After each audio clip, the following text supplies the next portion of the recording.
జీ5 ఉండగా మీ favourite TV shows ని మీరు అస్సలు మిస్ అవ్వలేరు. Complete free.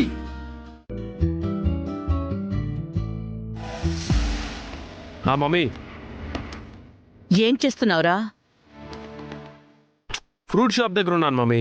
బొప్పాయి తీసుకోమన్నాను, తీసుకున్నావా లేదా? తీసుకున్నాను మమ్మీ. త్వరగా తీసుకురారా, వీళ్ళ ఎక్స్ట్రాలు చూడలేకపోతున్నాను. ముందు దీని కడుపులో ఉన్న కాయని కరిగించేస్తేనే గాని మనకి ఈ దరిద్రం వదిలిపోదు. టెన్షన్ పడక మమ్మీ, అరగంటలో నేను ఇంటి దగ్గర ఉంటాను. తీయని బొప్పాయికాయ తినిపించి దాని కడుపులో ఉన్న కాయని కరిగించేద్దాం.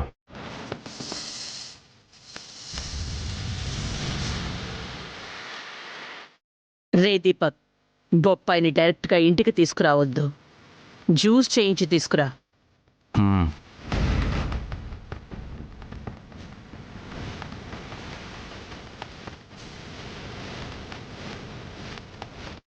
బాబు బొప్పాయికాయ ఇవ్వు. ఆహా, మంచిది ఇవ్వు. అలాగండి. ఓకే, తీసుకోండి.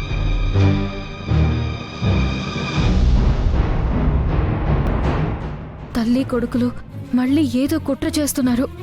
మందారం కడుపులో ఉన్న బిడ్డని ఏదో చెయ్యడానికే వీళ్ళు ప్లాన్ చేస్తున్నారు. నమస్తే శర్మగారు. రాజు నువ్వా? కూర్చో కూర్చో. చాలా కాలం తర్వాత కనపడుతున్నావు. మీకు తెలుసుగా, ఏదైనా ముఖ్యమైన పని ఉంటే తప్ప నేను మీ దగ్గరికి రాను అని. అయ్యో, నీ గురించి నాకు తెలియదా రాజు? నువ్వెంతో పద్ధతి గల మనిషివి. నీలాంటి వాళ్ళు మా దగ్గరికి రావడమే మాకెంతో సంతోషకరమైన విషయం. ఏం కావాలో చెప్పండి. అర్జెంటుగా నాకు ఒక 10 లక్షలు అవసరం అయ్యాయి. మీరు ఏ టైంకి తిరిగి ఇవ్వమంటే ఆ టైంకి తిరిగి ఇచ్చేస్తాను. మంత్రి గారు అల్లుడు గారు మీకు కాకపోతే ఇంకెవరికి ఇస్తాను? దయచేసి నన్ను మంత్రి గారు అల్లుడుగా చూడొద్దు.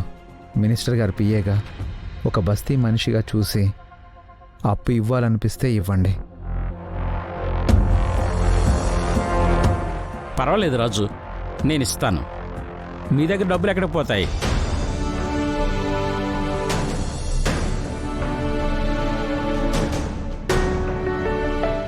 ఎట్టి పరిస్థితుల్లోనూ రాజు చేతికి డబ్బు అందకూడదు, చెప్తా.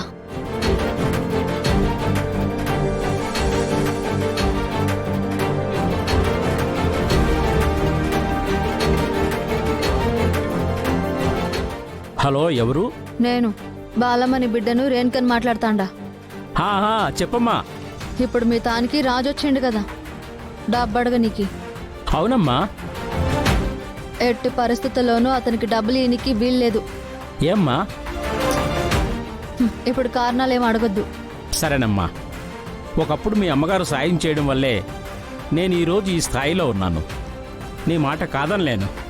మీరు చెప్పినట్టే చేస్తాను. థ్యాంక్స్. ఉంటామల్లా. సరేనమ్మా.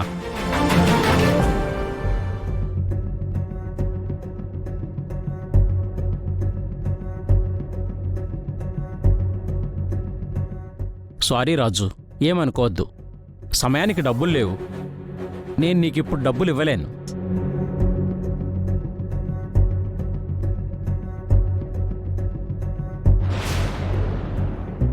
జీ5 యాప్ డౌన్లోడ్ చేసి అన్ని ఎపిసోడ్స్ పూర్తి ఉచితంగా చూడండి.